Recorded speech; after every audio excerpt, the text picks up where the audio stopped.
Hey everyone, Minesh here. Can I get a audio check just to make sure that you can hear me? I am currently in a public park, but I'm connected via a hotspot, so everything should be fine. I thought I'd test what it's like to work from anywhere, as people say. Um, so I'm currently in a public park. I decided to come out here and not sit in my garden. It's a little bit bright, so I know you guys can see me clearly, but I'm having a little bit of trouble looking at the screen. So if it's all right, at some point I may switch over to my sunglasses, which have a good tech coating or whatever my optician put on there. So this is fun. This is very impromptu. There is no real plan. Um, with this, I just want to answer some questions regarding Bitcoin. It's something that I have definitely changed my mind on. The one thing I have to warn everybody on is I don't know what's going to happen as far as somebody trying to tell me maybe to keep it moving from here because it is a public park. We are in a lockdown. I'm supposed to be exercising. Obviously, I'm not. If any of that happens, please just accept my apologies. But we're gonna roll with the punches and we're gonna see what happens. It's such a beautiful day. It's just it's not really an opportunity to be missed out on. Got a lot of funny things happening today. Just had a question. The IQ of the world today is being tested again with the news media saying that the president of the United States, and it's very important to say that, not just President Trump, the president of the United States has told people to inject disinfectant. The IQ of this of our population is severely challenged if anyone believes that the president of the United States actually suggested that people should inject bleach disinfectant to get rid of the coronavirus. It's fascinating to me because I've actually had what he's talking about. It's actually, I don't know whether you guys can see it, but I don't know whether you can see that or not, but it's a catheter that gets put into your arm and you get light, a laser light into your bloodstream, and it actually disinfects. He used the right word because that's how I was told it by the doctor. I try all kinds of weird stuff for longevity reasons and things like that. He actually used the right words, and everyone just went so far left field on it. Anyway, that's a whole different hilarious topic. So if you're not in the Telegram channel, we actually had a question from someone that I'm gonna have fun with that disinfectant comment today. So make sure you get on to just go to mineshtelegram.com and you'll be able to get onto that later. Now, let's talk about Bitcoin. So firstly, the main thing that I have to say is that I'm not a Bitcoin expert. I am not a financial advisor. I'm not a wealth manager. I'm an educator. So everything that I say, you got to do your own research on. You can't, it's not advice. This is absolutely not advice. But I want to tell you what, and I want to share with everybody what I have been learning about and what I've been thinking about and where my thoughts have changed. Because 2 years ago, my thoughts were very anti-cryptocurrency. It was very sort of, this is all a big waste of time. And that's changed. That's changed. And now I'm not one to be trapped by old thinking. So if I get enough information and enough knowledge that makes me change my thought process, I'm going to change my thought process. At the end of the day, everybody who knows me and all of our clients that know me, you know, my number one goal is to make money. It's not to be trapped in a dogma and prove that I was right. I don't care about being right or not. It's about making money and it's about growing a portfolio. So for me, it has definitely evolved my thinking on Bitcoin specifically. None of the other altcoins really sort of capture my interest, but Bitcoin specifically does, and there's a couple of reasons for that. And we're going to get into all of those reasons as we go through some of these questions that were submitted. All the questions had answers in them, it had sort of features in them that would cover everything that I was thinking anyway. So I'm just going to bring all these questions up and we can start going through them one one by one. If you do have any questions that arise on anything live, the benefit of being here live, obviously the recording for this is only going to be available to Perfect Portfolios clients, but we've got clients and non-clients on here. So if you've got any comments or questions that you have while we're going through this live, just submit them and I'll get to it as we continue. So let's get to some of these questions. So the first question was, do you think COVID-19 and not handling cash has speeded up us becoming a cashless society, more ready to use Bitcoin? I think 90% of the time we're already a cashless society. I don't know about you, but I don't carry cash on me most of the time. I even today, because I'm about 10 minutes away from home by foot. I don't even have my wallet with me. I have my phone with me, and my phone sort of serves as my wallet now. So I think the whole cashless society element is sort of overdone a little bit. I think we're already there in the majority of case scenarios. All right, the next question was, to buy and hold Bitcoin or any of the altcoins such as Ethereum is fairly easy, but secure vaults and security in general. By the way, guys, I have thinking that I'm going to cover my own thoughts after I answer these questions. So we're going to get through some of these questions, and then I'm going to answer and tell you a breakdown of what I think is happening to Bitcoin and what I think is going to happen in the investment world. I'm more of a portfolio analyst, not a woo-woo guy. So I'm not going to tell you that I think world governments are going to collapse. That's not the reason why I think a portfolio should have 10% of a Bitcoin allocation. That's a very large allocation for such a risky asset, right? So I'm going to walk through some of that thinking after we get through some of these questions. So anyway, so to buy and hold Bitcoin or any of the altcoins is fairly easy, but secure vaults and security in general appears to be complicated. What are your recommendations of where to store and keep Bitcoin safe from hackers, right? So I'm not a tech person, but I use Coinbase to store any actual Bitcoins that I'm holding.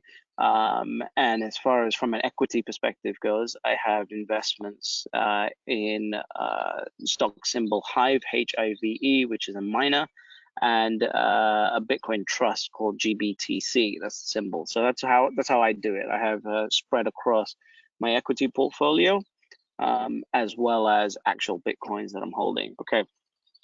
The next question, is there any ETF on Bitcoin, and would the Golden Silver Life portfolio, or sorry, Golden Silver Life, Property Profits for Life, or Stock Profits for Life blueprint strategy work also? So the blueprint strategies on all the programs would not work on Bitcoin, and that's simply because of how the price action of Bitcoin works. And that was something that took me a long time to understand of how the price action actually works. So I wouldn't try and use any of the strategies. If you're a client, I wouldn't try and use any of the strategies for any of the Bitcoin funds. Plus, they don't have options anyway. So it's more of a buy and hold situation. And I wouldn't use any of the current indicators that we use for any of the strategies on Bitcoin at all. Let me just close some of these apps I've got here. How will you store your Bitcoin? So I've already covered that. Next question was, there's several questions here. Why only Bitcoin? Because when I studied the actual technical science of Bitcoin, when I studied the market capitalization of Bitcoin, it was clearly the winner out of everything. The market I'm a big believer in the markets. The market has clearly decided that Bitcoin out of cryptocurrency is the winner. It's got a huge market capitalization, a huge amount of inflow, and that's the winner. So we want to be with the winner in this scenario, especially in such a speculative investment. Plus, when you look at the technicals of it, and the people that I trust to look at the technicals of it, because I'm not a technical in terms of being able to understand the actual data science behind Bitcoin, the people that I trust Bitcoin.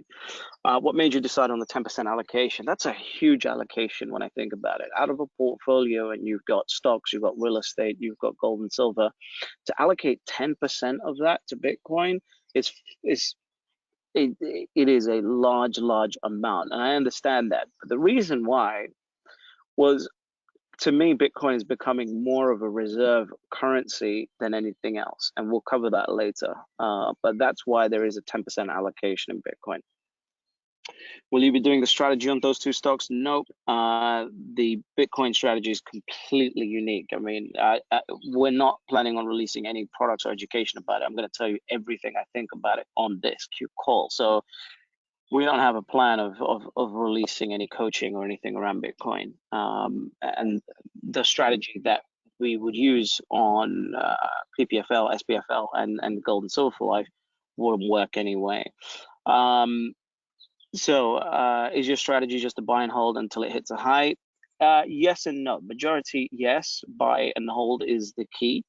But there will be opportunities, as I'll cover, as to my thinking on the valuation models of Bitcoin, where you can trade Bitcoin back for US dollars and wait for a shift in price movement and then acquire more Bitcoin. So that's what I'll be doing in my portfolio. What basis of analysis did you use to determine it was a sound investment? Well, I'm going to get to this later, if that's okay, because it requires a little bit more of an in-depth level of thinking. But quite simply, before, when I was making a judgment, there wasn't much portfolio allocation to Bitcoin. However, in end of 2019, Charles Schwab released a study on how generations are investing their capital. And it turns out that millennials and the younger generations are not buying gold, but they're buying Bitcoin, which is an unbelievable generational shift in investing. So that's why I think you've got to have some allocation of Bitcoin. If you increase your investment to other stocks in the coming years, will you advise your clients? No, I have no intention of doing another call like this on Bitcoin. This is it. We do not, like I said, we do not have any plan on doing any coaching or anything like that on Bitcoin. Of course, if anybody asks me, I'm going to tell you my opinion. I'm going to hide, but we don't have a plan of to provide a service or anything like that on Bitcoin. Do you see our society becoming cashless? That's the second time that question's been asked. Interesting. I think we're already cashless. So there's that. What will you do with the Bitcoin in CoinSpot? I think you mean Coinbase. Trade it? Potentially, yes, just like I've described. I think that's it for now. Okay, the next question is, what about the smaller coins in a portfolio? Bitcoin is my only focus. I'm not interested in any of the other smaller coins at all. Bitcoin is my only focus. Will we move to a cashless society? Well, that's another question about cashless. What is up with you guys and the fascination about a cashless society? We're already there. I don't know whether you've not been using your iPhone or anything like that, but we're already there. How do you see if you do this move happening? Again, we're already there. How Bitcoin actually works. Can a Nepalese resident investor do investments on it? Yes. So anybody can do an investment in Bitcoin. You just need an exchange in your locality, in your jurisdiction, where you can trade your currency for Bitcoin. And once you can do that, you can then have Bitcoin and you can play in that game. Minesh, how did you get the $350,000 figure for Bitcoin in 2028? Also, what was the single biggest reason, the fact that it caused to change your perspective? Okay, I've only got a few more questions, but that's a very important question, and I want to answer that in more in-depth analysis as we get into this. Okay, so I'm going to come back to that. Talk about smart contracts and blockchains. Chainlink Coin has smart contracts. I don't care about smart contracts. I do not care about the use case. I do not care about the transaction availability and the ability of Bitcoin. I do not care about any of that. From my perspective as a portfolio analyst and as a student of how capital is allocated, I do not care about smart contracts, how you're going to buy coffee with a Bitcoin. I don't care about any of that crap. I'm looking at it as a pure portfolio allocation, and based on that, we'll get to that $350,000 figure a lot faster than anybody else thinks. Why is Bitcoin the cryptocurrency to invest in, opposed to more recent ones, more technologically advanced, have higher utility? Utility does not signify long-term value and long-term capital appreciations. For example, silver is better to use as money, but it will not be used as money over gold, because gold has a much more of a scarcity factor. It's much more it's much more used as money, and it's much more usable as money. So Bitcoin is the one based on the technology, and we're going to talk about a pricing strategy in a second on Bitcoin, which will make it even more clear as to why it is the one to use. And what is the best way to be invested by Bitcoin or trade GBTC or Hive? I think everything. I think at some point when you're, you know, if we ever do reach a Bitcoin standard, i.e. like a gold standard, then you want to have access to the Bitcoins, and you also want to be invested in the equities as well. So that's really my thinking. You got to have everything, right? So that's all the questions that were submitted. There were a few repeats and things like that, but now let's talk about really the long-term potential of Bitcoin and my thinking. And if you've got any questions, guys, I'm going to answer them, so please do type them in. Okay, so number one, the thing that woke me up to the potential of Bitcoin was fourth quarter of 2019. Charles Schwab released a study where they looked at how different generations and different age groups were allocating their assets. And the millennial, the youngest generation, and that has assets to allocate, has about $6 trillion of assets. And for the first time, Charles Schwab found that they weren't putting any money into gold, but they were doing a 1.84% allocation in Bitcoin, which is fascinating, right? The implication of that is when you take it's somewhere between $6 and $7 trillion, and you times that by 1.84%, and you divide that by the number of Bitcoins in circulation, it actually gives you the approximate Bitcoin, which blew me away. That was the first thing that blew me away. The next thing that blew me away is understanding that if they have 1.84% of their capital in Bitcoin, will they ever change that? Will it go up or will it go down? So you look at that and you think, and the next stage of thinking is, do they trust banks and do they trust governments? Well, 92% of that age group doesn't trust banks. And 92%, you know, of that age group would rather not deal with a bank.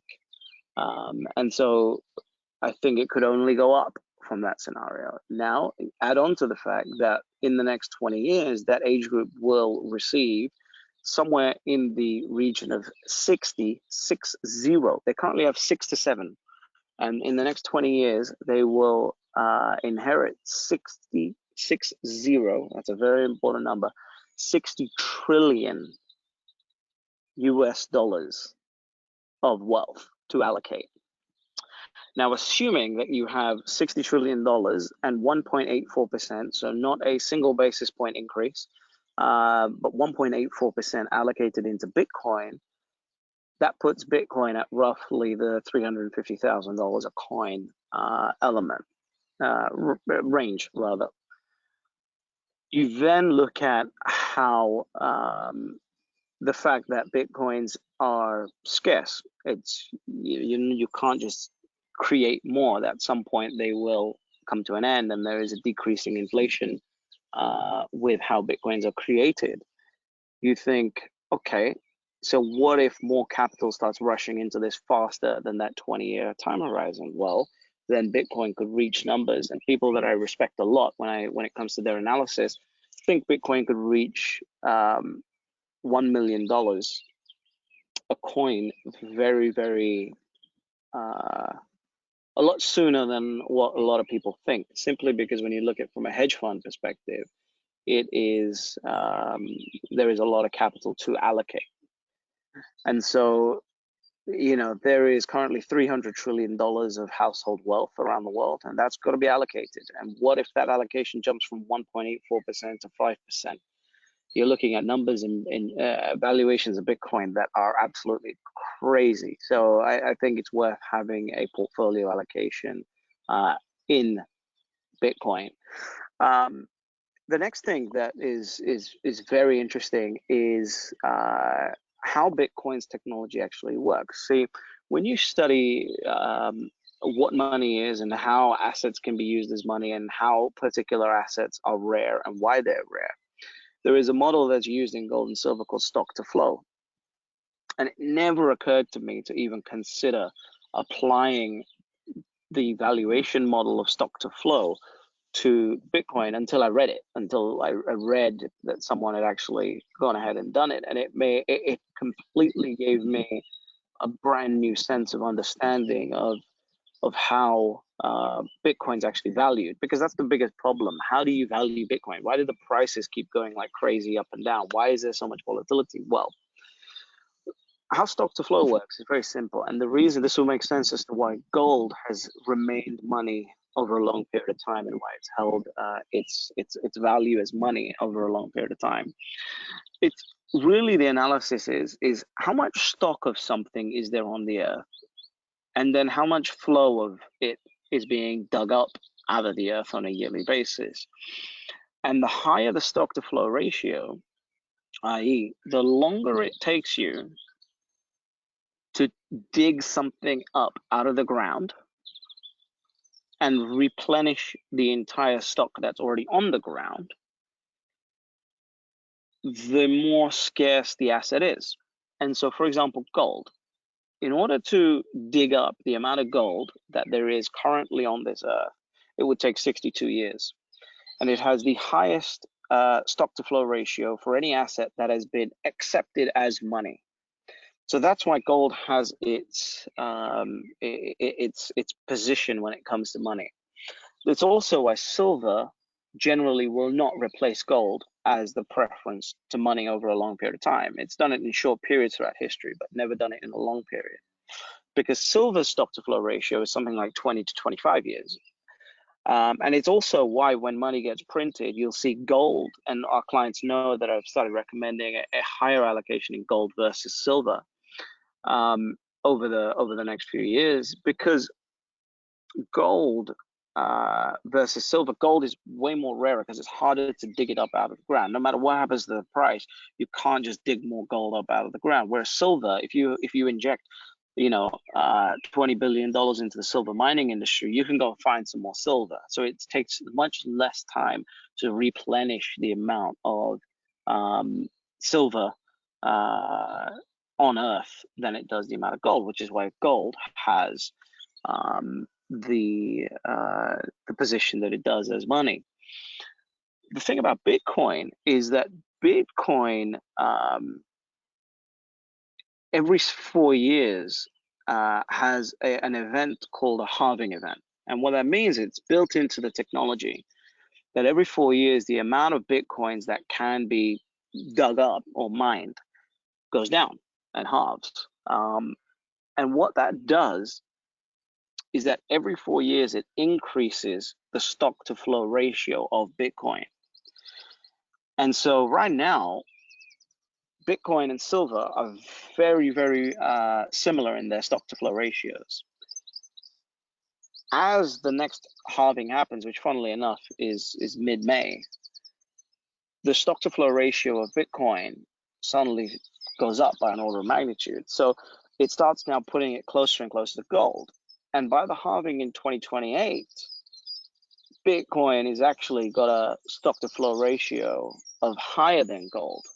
And by the way, gold has, and it's valued in the way that it is because its stock to flow ratio is so high and it's considered a monetary asset. Well, right now, Bitcoin is considered a monetary asset by a small community of people, and that number is growing.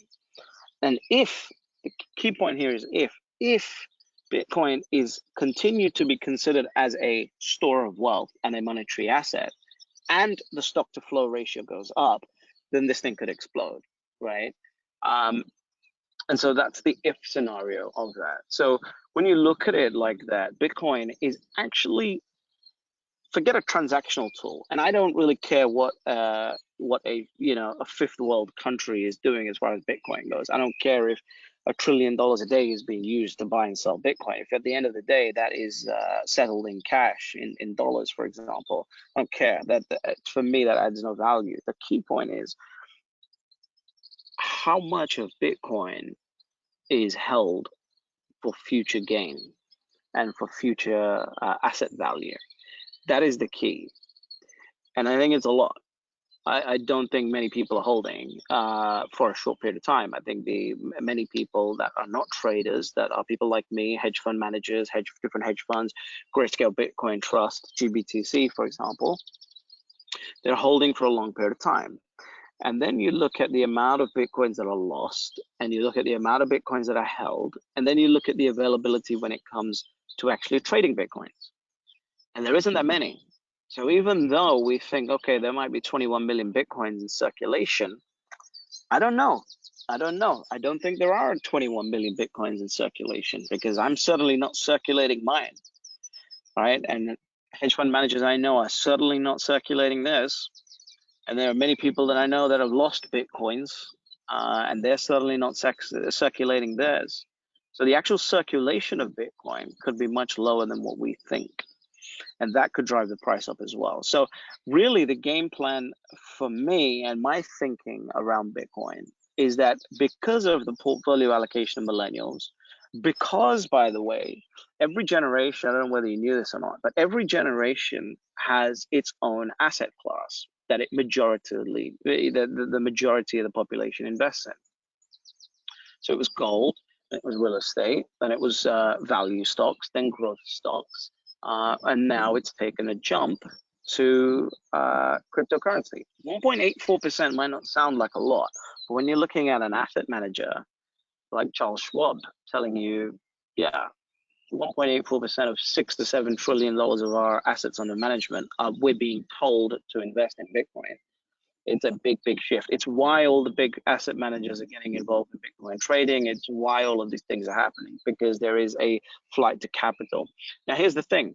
Imagine you've got a portfolio that's 5 to 10% allocated in gold, which is what, you know, the average portfolio for somebody in the region of 60 to 70 years old today would be, right? Imagine that the value of that 5 to 10% gets handed over to their children in the next 20 years. And their children say, hey, you know, gold is good, but could you reduce the gold and add a little bit more Bitcoin? Because I understand it better. I get it better. My God, we could see a shift of asset values like we've never seen before. And so from a completely rational portfolio perspective, you've got to have an allocation of Bitcoin. Is it risky? Sure. What are the risks? Number one risk is that it's no longer seen as a store of value, right? And I don't know how that could happen unless a superior technology in the crypto space comes into play. And that superior technology has to be adopted by the market, not just one guy on YouTube saying, hey, this is a great coin. Once the market cap of a superior technology takes over, that's a whole different story. And we can see that from a mile away, because we'll start seeing what market capitalization is happening, right?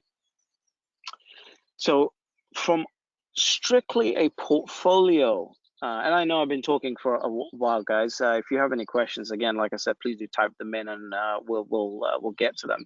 But simply from a portfolio analysis perspective, if you're looking at the next 20 years, I think you've got to have some form of allocation in Bitcoin. There is a lot of reasoning behind this. The stock to flow model. Let me see if I can actually show you the stock to flow model on a website here. And this is the thing that opened my eyes as to how, let's see.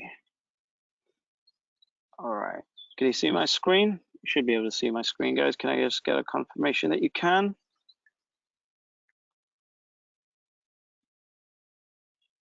Yep, all right, perfect. So this is the stock to flow model. And one of the things that made me weird about Bitcoin was how come every few years it seems like there's a price jump and then it all sort of disappears and everyone thinks this is a big scam, right? And that's because the price of Bitcoin is really, when you look at it like a commodity like gold and you start applying the stock to flow model to it, you realize that it's not just going up and down every single day like a stock. There is a significant change every 4 years in the availability and the supply of Bitcoin, which means that the pricing model is more of a step function than anything else. And so this is what's happened. The purple line here is the actual stock to flow value of Bitcoin. It's the value that that a Bitcoin should have based on the availability of the stock versus the amount of flow of Bitcoin. And we're approaching right here, as you can see, when the price is orange, yellow, etc., it means that we're above, and there's a lot of excitement in the market. And when the price is blue, it means that it might be a good time to buy. So currently we're sitting underneath the value of the stock to flow model. Let's just try and find that last day. Right, there we go. Oh, that's not it. Okay, so let's just use that as an example. So in this scenario, the price of Bitcoin was $7,037. Well, the stock to flow model said that in the short term it should be $7,220, and over 365 days it should be $8,524, which is why the price has jumped up between the last few days, right? Well, as soon as this halving event happens, the stock to flow jumps up, and the valuation of every Bitcoin based on the stock to flow model jumps in the long term, rather in the short term, to $88,000 a coin. And in the short term, it starts climbing, right? And it says that over a period of a year, by a year and a half, at 2021-ish, summer of 2021, it meets at $94,000 a coin. And if you have a look at it, in the past, whenever the stock to flow model has caused a jump, there's always been a following bull market in cryptocurrency. Now, the scenario that this paints here is that the halving events every 4 years are the key buying opportunities, or rather the key opportunities to not miss out on. And luckily, why I started talking about it now was because I realized the next halving event is somewhere around May 11th. And so, you know, what we're going to see, and what we have seen in the past, by the way, the stock to flow model has survived over 8 orders of magnitude changes in Bitcoin prices. So 8 times this has happened, this has stayed, and it showed a 95% correlation in the model. Could this model fail? Absolutely, it could fail. 100% things could change. The amount of capital inflow, everything else could change, right? So, but I don't think it's going to fail here. I think it will fail maybe based on my understanding, which is very limited as far as data analyzing and modeling goes. But I think it will fail in about 3 cycles time. And what that says is that typically we overshoot. So what happens, as you guys will know, people start buying Bitcoin, the price starts moving up, and then everybody else says, hey, I need to be in this thing. And because it's truly a limited product, right? It's not, it can't, if today 10 million people want to buy 10 million Bitcoin, suddenly you can't just go and make 10 million more Bitcoins. And that's the same thing with gold, right? With gold, if $1 trillion more wants to go into gold, doesn't mean you can dig up $1 trillion more worth of gold. That stock to flow ratio of 62 years stays in play. And so as a result of that, what happens last time is that even though the stock to flow ratio was somewhere around the $4,000 to $5,500 mark, the price overshot to $17,000 and $19,000 eventually. And then it came crashing back down again. So we'll see that again this time if the model sticks in play, which again, any smart person I know is looking at this model being blown away by it, and I can't disprove it, right? So what we should see is Bitcoin within the next year and a half to 2 years, if this model continues to play into action, somewhere around $120,000 to $150,000 a coin, and then it should level out and come back down to 95,000 something dollars a coin. So $100,000, let's just say that. Then it will stay there for 4 years, and everyone will think that crypto is a complete scam. And then 4 years later, in 2024, it will jump from about $112,000 to $1.1 million based on its stock to flow value, because every 4 years, the amount of Bitcoins that you can dig up goes down by half. And by 2028, you know, we could be sitting at a very, very large sum. I mean, based on people that I've spoken to, they're thinking, you know, they're planning for $10 million a coin by 2028. So you look at this and you go, is it worth a gamble? That's really what it is, right? And I think it is, simply because of the growing adoption of Bitcoin, not as a transactionary tool, I'm talking about purely as a gold, right? So you look at gold, and nobody owns gold to transact, right? People talk about gold. Oh, gold is money. Mike Maloney, everybody talks about gold. I talk about gold. We talk about gold is money. Gold is money. Well, I don't know about you, but I've never used gold to actually transact with. I've never gone to someone and said, hey, I like that car. I'm going to buy that. And here's a brick of gold for it, right? I've never done that. If somebody has, then let me know, right? And I bet if you did that, it wasn't on a trustless basis, i.e., you knew the other person, you knew you could trust them, and only then did they accept your gold. Whereas with Bitcoin, I don't need to trust anybody because the system, the technology does everything. And once I click send, then my money is going to that person. It doesn't matter. I don't need to cut my gold bricks in half and make sure that they're not hollow on the inside, right? I don't have any of these issues that we have with gold. And all of that combined with the trustless element of Bitcoin, combined with the stock to flow ratio, combined with the adoption and the acceptance of Bitcoin as a store of wealth, not a transactionary tool, a store of wealth. Look, I don't care what is happening in Venezuela. I do not, of course, I care on a humanitarian level, but I do not care what's happening with money in Venezuela.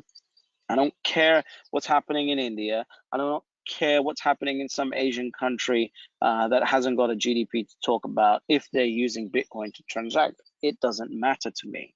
What I care about is what's happening in the US, and is this portfolio, is there going to be enough capital held in Bitcoin, even though it might not be able to be used as a transactionary tool, right? And that's the key.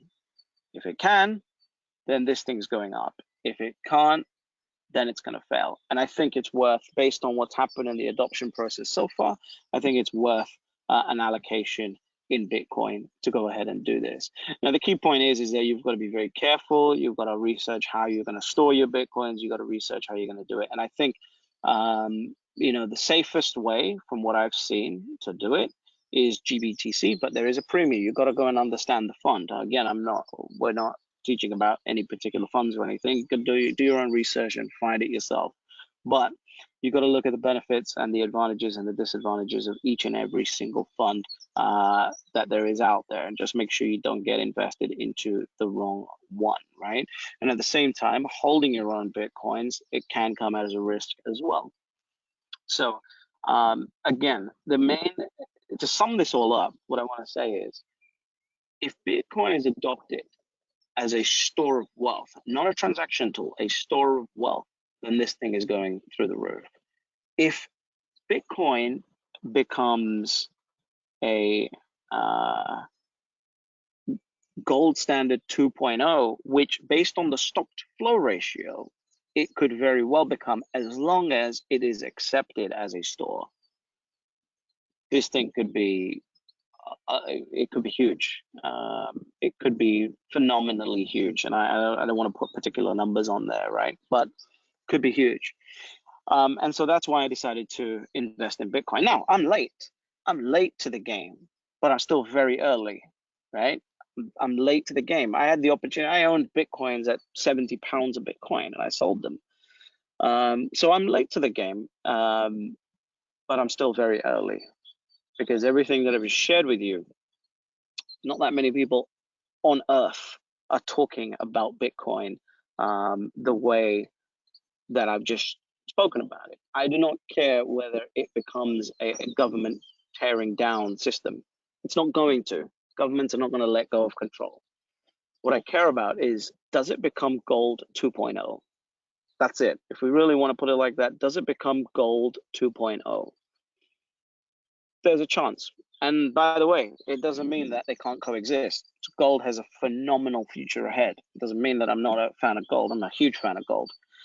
But what it means is that if I can take my fiat currency, by the way, that the government's just printed, the US government just printed another $8 trillion worth of, and I can put it into something that I know actually has a limit, that I know is actually being adopted, that I know is actually a store of wealth, that I know actually has a stock to flow ratio better than gold, then do I want to do it? And could gold, with its $9 trillion of market cap, Could Bitcoin match that and supersede it? Well, it could match it based on the current stock to flow ratios. With the future stock to flow ratios, it could supersede it. And that's really the thesis. And that's really the thinking behind it. I want to make it very, very clear that I am not the type of person that tells you Bitcoin, you're going to use Bitcoin to buy an iPhone. I'm not that person. I'm not going to tell you that you're going to use Bitcoin to buy an ice cream. I don't care about that. What I care about is, will Bitcoin become a store of wealth like gold, a protector of wealth like gold? And I think that the argument for that is getting clearer and clearer as every day that goes past. One book that everybody should read and read is called The Bitcoin Standard. The author's name is Saifedean Ammous. And it's a fantastic book. I was just listening to it again. I love Audible because I can, you can take a snap of that if you wish. I love Audible because I can play the book at like 2.5 times the speed and listen to it. It's an 11-hour book. I can listen to it in 2.5 hours, so it's good. But that's really the thinking behind Bitcoin and why I decided to get involved in Bitcoin with such a large allocation and such a speculative asset class. At the end of the day, the amount of money that the government has printed, you do not want to be in cash. If you are in cash, those people that continue to stay, and this is going to sound very rude, but those people that continue to stay majority in cash over the next 10 years, it will be time for anyone who, the moment you start having an investment conversation, for us to evaluate what your IQ level is, because cash is being devalued at record speed. You want to be in stocks, you want to be in gold, you want to be in silver, and you want to be in Bitcoin. You want to be, of course, you want to be in real estate as well, but you want to be in assets. You want to be in assets that benefit. At the end of the day, inflation is not going to be caused by the amount of money that's being printed, because GDP will catch up, productivity will catch up. From a productivity perspective, we're actually in a deflationary age right now. So productivity will catch up, GDP will catch up, which means that all the money that's being printed will not lead to actual inflation. Not yet, anyway. But what that means is all this money is being printed and it's devalued the currency, but it's not caught up yet. And at that point, all of this money is going to be funneled into something that can store its value. Well, that's going to be gold, it's going to be stocks, it's going to be Bitcoin and real estate, right? Really great assets. So anyone who is a perfect portfolio client is in a really good position, because all the assets that we're in are fantastic asset classes to be involved in at a time like this. But Bitcoin has to be, I think, anyway, from my perspective, it's definitely now a part of my position. And it's a multi-six-figure part of my position as well. So I just want to make that very, very clear as well. So let's get to some questions. I know some people will have some questions here. So if you do have any, that's all my thinking on Bitcoin, and everything I've showed you is everything that, you know, has transformed my understanding of it. So let's get some questions that you guys have. Thank you, Laura. She said, I'm looking fabulous in the sun. That's good. That's a great philosophy, Minesh. Nigel said, holding the private key to access your own private key to access your Bitcoin is crucially essential. Leaving it on the exchange such as Coinbase risks having it stolen in the event of a hack. The accepted method is to use hard wallets such as Nano Ledger or a Treasure similar to memory stick. Yeah, so you got to go and do your own research. The key thing about Bitcoin is that, you know, for example, people think Bitcoin is so scary, but why do you store gold at home, right? If you are someone that has physical gold and silver stored at home, you have the intelligence to store your own Bitcoins. It's not hard, it's just new. So you have to figure it out. And you can go on YouTube and figure all that out. Kofi said, what is halving in Bitcoin? So as I said, what halving is very simple. Every 4 years, the amount of Bitcoins that you can mine goes down by half, which basically means if the demand is kept up, well, then the actual overall demand of Bitcoin goes up every single 4 years. And that's all halving is. Nigel said Ethereum is hardly an altcoin. It runs more systems than Bitcoin can run. Secure contract could possibly multiply many times over. Sure, if you're a fan of all that, that's fine. That's your prerogative. I just think Bitcoin is the one. I'm not a crypto analyst. I'm not a cryptocurrency guy. I'm a portfolio guy, and for portfolios, Bitcoin is the one. Joe said, why did you choose the three forms of investment, GBTC, Hive, and Bitcoin? Can you provide your thinking there? Yeah, so GBTC is sort of the closest you can get to an ETF on Bitcoin right now. By the way, when an ETF on Bitcoin launches, it is going to be one of the biggest spikes to the price of Bitcoin anywhere in the world. If one launches, it is going to be the biggest spike to Bitcoin that we've seen ever. And that, I don't know when that's going to happen, but it will happen at some point. Hive, it's a miner, so it gives you leverage. It gives you a certain amount of leverage. It sort of, the price of it is accessible as well for someone who wants to put in a couple $1,000. It's good as well. But again, it has more risk because it's not the underlying Bitcoin. And Coinbase, of course, it's the biggest exchange. As far as I know, it's one of the best as well and one of the most secure. Plus, it gives you a vault that you can use to secure your Bitcoins. For most people, Coinbase is going to be enough. But I agree, if you're going it's like Coinbase is like buying gold and storing it in a vault, right? What happens if some of the vault gets broken into? That's similar question. So if you want to take possession, you got to learn how to do it. Nigel says Bitcoin miners will get less reward for their efforts to mine BTC next month. Yep, that's the halving event. I'm just talking about this happens regularly because of Bitcoin's design has always lifted the price. This is called halvening. Yes, it's always lifted the price, and we could never understand why it was lifting the price because there's always a lag. There's always about a year's worth of lag that happens. And as soon as the stock to flow analysis was put into play, the analysts world sort of opened up as soon as stock to flow sort of took prominence in its analysis. And just to give you perspective, in the last month, GBTC had $500 billion invested in Bitcoin. So there's a lot of institutional interest. Oh, there we go. Alan said it as well. Lots of institutional investors moving to Bitcoin now. People will move to a safety gold, silver, and Bitcoin. Gold and silver will fly, but Bitcoin could see a 50 to 100x return. Yeah, and that's the thing. A lot of people ask me, a lot of clients especially, but you can't get cash flow from Bitcoin. You've always talked about cash flow. Yeah, you can't get cash flow, but when you're talking about a 50 to 100 times return, who cares about the cash flow, right? As long as you can sit on it. If it's money that you need and you need a cash flow from, of course, you got to be in a position to actually make the investment and actually do it, right? But when you're talking about the only reason we go for cash flow on stocks and the only reason we go for cash flow on gold and the only reason we go for cash flow on real estate is because the capital appreciation is only 8% a year, right? So Bitcoin has a huge capital appreciation potential. If gold had the same capital appreciation potential as Bitcoin, I wouldn't use any cash flow strategies on it, but it just doesn't because it's already saturated. Joe said, would you expect Hive to gain more than Bitcoin, similar to how miners in the precious metal space provide great? Yes, exactly. That's why it's in there. Alan said, would you advise taking physical delivery of gold instead of ETFs and storing in third vaults? ETFs are not the part that manipulates gold prices. It's futures contracts. You've got to understand that. Alan, go look for my video on YouTube about gold and silver ETFs versus brick bars and coins and to understand that. You do not need to take physical delivery of your gold instead of using them on GLD or SLV, which is obviously the ETFs that we use in gold and silver for life. You're safe doing that. But of course, do your own research.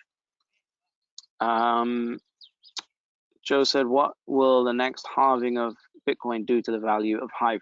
That's going to be an interesting one because Hive hasn't been around for long enough. We don't know. It has not had 8 proven points of increase like the stock to flow model has on Bitcoin. So we don't know. We're going to see, but I bet it's going to go through the roof. Sylvia said the total of 21 million Bitcoins that you referred to will not have been mined until many, many years from now. Sure, but every 4 years, the amount that you can mine goes down, which is what's called the halving event. So that naturally makes the inflation rate of Bitcoin much, much, much, much less. every single 4 years. That's why the price moves up like a step function, not like a stock, for example. Laura said, so glad I jumped on this call. Awesome information explanation. Thank you, Minesh. You're very welcome. Beverly said, hey, Bev, I saw you just joined Stock Profit for Life. Welcome to that family as well. If a person is only able to invest in one of the ETFs or the actual coin, which would be your preference? That's a really tough question. That's a very, very tough question.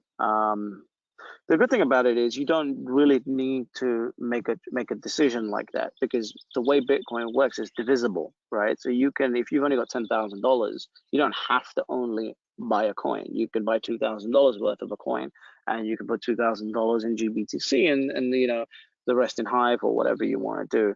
But if I was forced to make a decision on that, that's a very, very tough decision.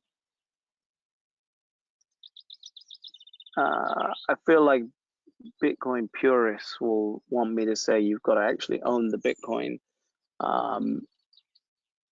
But I think a GBTC and a Hive 50-50 investment will probably serve you better.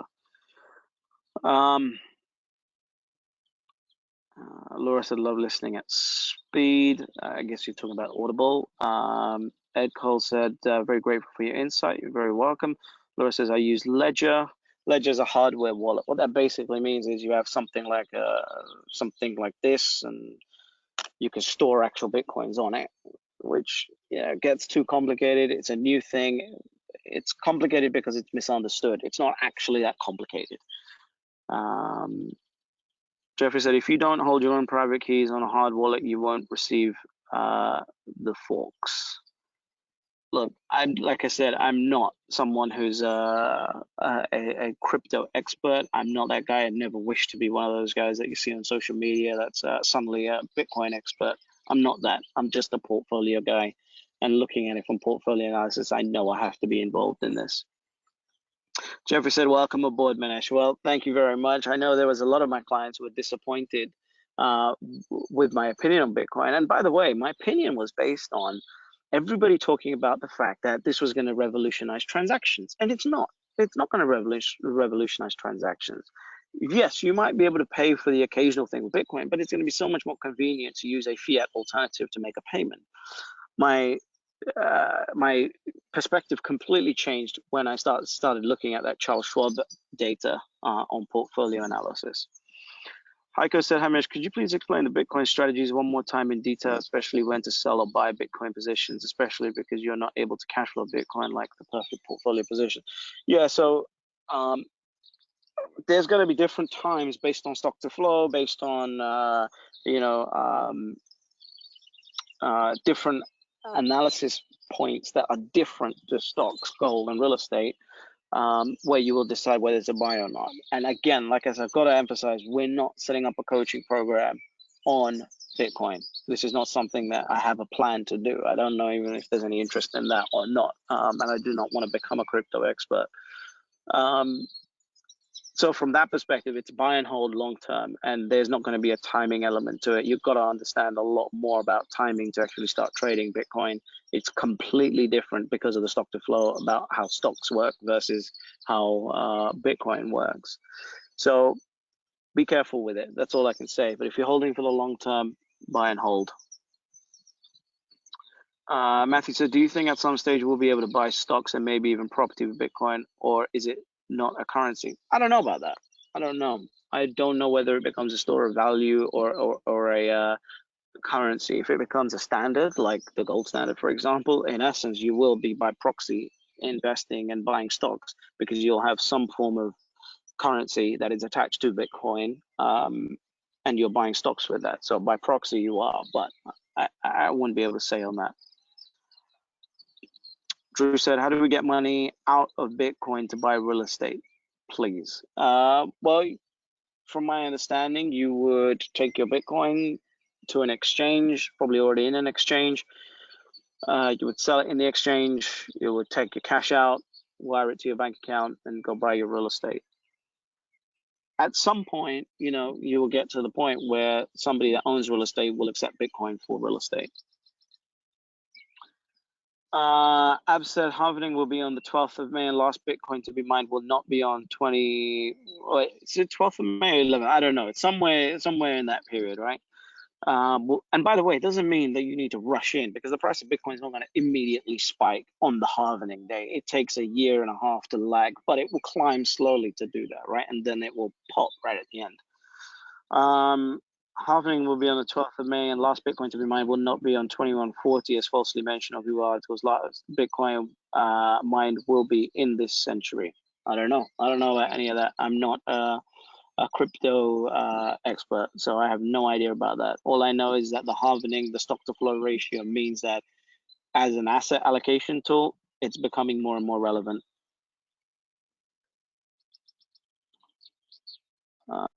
Okay, Bev said, okay, Dennis said, Celsius Network lets you earn interest on your crypto and instantly borrow against it, no fees ever. But the stock to flow ratio, which is what determines how applicable a asset is for money, does not work, based on what I've read, does not work on these altcoins that people are creating. So please just be aware of that, and please be, yeah, let's just be aware of that. I'm looking at this purely as a portfolio analysis. Ab said you failed to mention that Hive concentrates on mining Ethereum and Zcash rather than Bitcoin. It's true as well. So Hive could, if you want to get into the altcoins, then Hive could be a good diversification tool rather than anything else. So maybe 10% in Hive. By the way, my clients that know me know how I like to allocate things. So, majority in the underlying actual asset than anything else. So it could be one of those things. And those people that are on Gold and Silver Life, how we allocate between miners and the actual underlying asset. It's the same sort of principle here. Nigel said, FYI, Ledger doesn't hold the Bitcoin on the device itself. It gives you access to it in cyberspace. You can lose the ledger or get it stolen, but if you have access code phrase, you can set up the replacement. Yeah, that's the beautiful thing about Bitcoin. The beauty from a real beauty aspect of Bitcoin. When you open up a wallet, it gives you 12 words in a sequence. And as long as you remember those 12 words in a sequence, or you write them down, no matter where you are in the world, you will be able to get access to your funds. How amazing is that when you think about it from an asset holding perspective? If you ever want, how does a government? I don't think governments are going to get overtaken by this, but it certainly poses new challenges. How do you deal with inheritance tax, for an example, when all I've got to do to, touch wood, when I have children, and I want to pass my assets onto them, what do you do as a government when all I've got to do is hand over 12 words in a sequence to my children, and they have access and control over all of my wealth, or a large portion of my wealth? What do you do in that scenario? So that will pose new challenges. Bev said, which exchange should we use to buy Hive? There's a few Hives when I search. Yeah, the Canadian exchange is the one to use for Hive. So just to give you a perspective on my portfolio, I have a 50% allocation. I have 10% in Hive, right? This is out of my Bitcoin allocation, okay? I have 10% in Hive, and the other is split 50-50 between GBTC and actual Bitcoins. So that's just so everybody knows. Laura said it's mind-blowing and great for nomads. Well, it's great for, it's really great for everyone.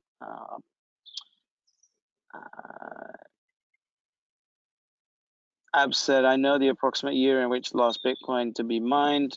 Okay, looks like we got a Bitcoin, a crypto fan here. And the Bitcoin fund on the Canadian exchange since 9th of April is much more tax advantageous. Okay, I'll have a look at that. The Bitcoin fund on the Canadian exchange looks good to Abs. I'll take a look at that. Look, at the end of the day, guys, that seems to be all the questions, so we can end soon here, and it's right on the hour mark, so that's good. But unless anybody has any more questions, I'm here to answer anything anyone has. And again, anyone who is an existing client of Perfect Portfolio will get the replay to this. And everybody else, it's been a pleasure sharing, this beautiful hour with you and the beautiful sunshine here.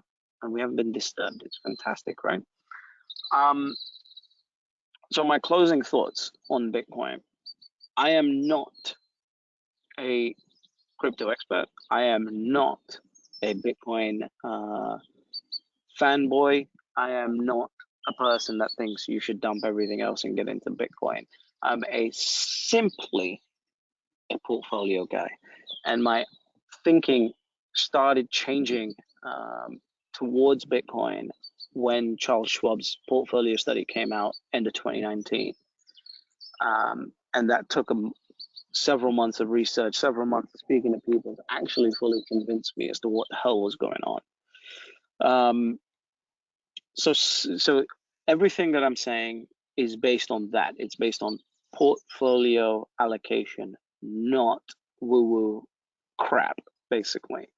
I don't think governments are going to get overrun. And I think it's very important for me to say this because I do not want to be taken as someone like we see on the internet and on social media everywhere, thinking that this is going to be, a government ending thing, right?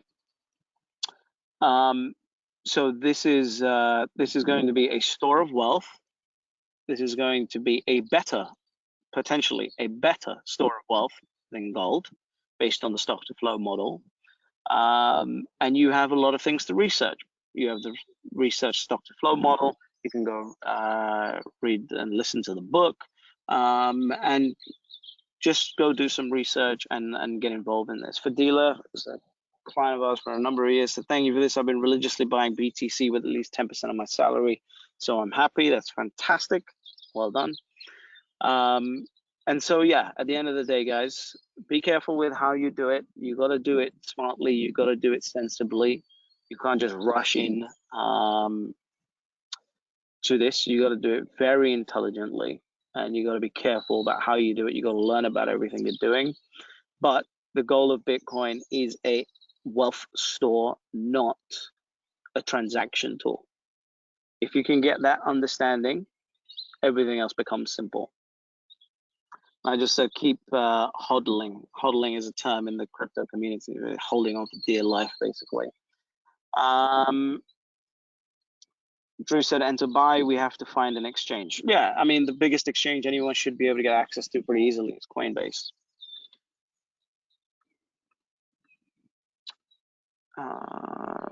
Gary said, can you buy Bitcoin in an IRA?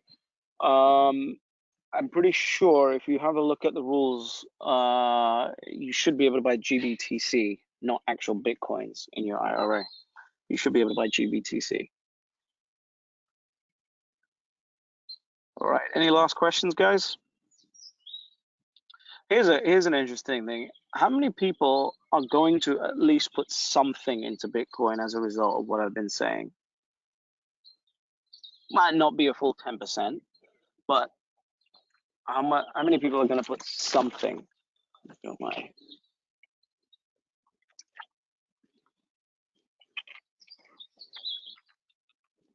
Laura said definitely. Heiko said me. Jonathan said yes. Yoshio said I already have 10K. James said already have. Julie said I'm going to look at it, see if I can. Steven said some, not sure how much.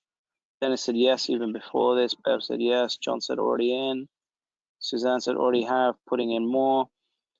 Joe said I'll be putting something in. This has been eye-opening. It's very interesting. I love that, a lot of the people that have already put things in have been my clients. It's amazing. You guys have been ahead of the curve on me. Drew said you're worth listening to, so maybe a few K. Thank you very much. Laura said your take on stock to flow is not something I was aware of. Changes everything. It changed everything for me as well, because it was the first time where you look at it and you go, wow, there might actually be a way to understand the valuation of Bitcoin, Michael said, I've been investing in 2016. Well done. Hansa said already in. Okay. Jeffrey said, I use an auto purchase at Coinbase to buy $500 a month. Fantastic. Julie said, yes, but less. Anil said, Hargreaves Lansdown have something like GBTC. Is it worth investing through them? My experience has never really been good with Hargreaves Lansdown. I've never done anything with them myself, but everything I've heard has always been crap. So, you know, and when you've got something like this where you can do it yourself and control it yourself, why bother? Michael said, altcoins and BTC. Okay. Ab said, yes, dollar cost averaging is the best way. Time waits for no man or woman. Yep. Paul said, yes, already have. Hillary said, I had a minimal amount in GBTC for a bit and may put a bit more. Okay. I just said, got mine already and enjoying the ride. Also looking at Chinese-based IOTA. Okay. I don't know about any of the other crypto coins, by the way. Andrew says, sorry, Minesh, I joined late. Can you do a 1-minute summary of the webinar content? Basically, Bitcoin, look at it as a store of wealth, not a transaction tool. When you look at it like that, everything starts making sense. But I can't really do a summary of everything because it's been a pretty in-depth webinar on all the thinking that I've been looking at. Michael said, I've been in Hive since IPO. Fantastic. Hansa said, want to put more in before halving. I like the way you explained the stock to flow. Still surprised that you got in, but it's good that you have changed your thoughts upon more research. Yeah, I'm never going to be one that, you know, it's going to take a lot to convince me, but I'm never going to be one that's going to be trapped by old thinking. That's never been me. John said, I missed that you were doing this. Came late. Always value your input. Well, John, as a client, you're going to get the replay anyway, so you're good. Andrew said, kind of like gold. Yeah, so you got to look at Bitcoin as gold 2.0, not dollars 2.0, basically. Nigel said, let's talk about IOTA. I don't really care about any of the old coins, so I'm not even going to talk about that. Jeffrey, can you name that Schwab report again? I'll send it out to all the clients. I'll find it and dig it out and send it out to all the clients. Sean said, thanks, Minesh. Now that your view of BTC has changed, I'm more convinced to join your program. Well, that's something that you've got to have been pretty right on everything else. But yeah, so now, again, I'm never going to be the one that said, hey, I was always in favor of Bitcoin. I wasn't. I was a big hater of it. You can go find one of my interviews that I did absolutely destroying cryptocurrency. But the point is that the debate in that interview was based on the value of the transaction tool of cryptocurrencies. And I think that's pointless. But as a store of wealth, it's a completely different argument.